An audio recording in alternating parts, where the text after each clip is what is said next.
Здравейте! Днес съм избрала една приказка, която е с пожелание да имате красиво лято. Готови ли сте? Приказката се казва "На море" и отново е с автор Гери Дончева.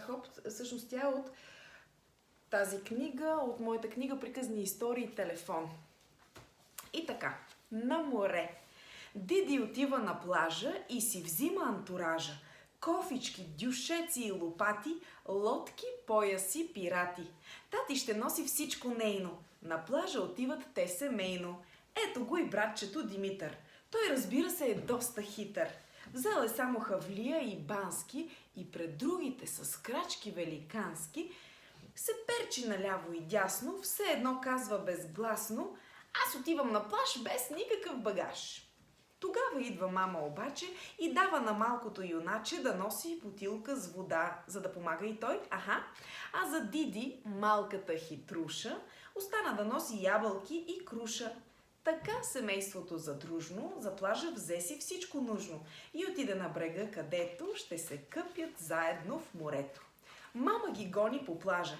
"Елате с крем да ви намажа!" "Ще сложа крем на всички обилно, че слънцето е доста силно."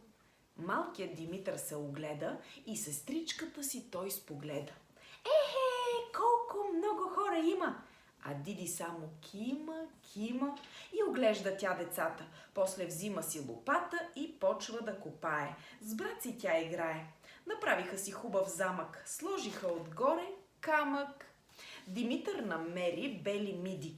Подаде ги всичките на Диди, а тя ги подари на тати, все едно са монети от пирати. Радваха се на времето горещо, а Диди си помисли нещо. Тук са тати, братчето и мама. От мене по-щастлива няма.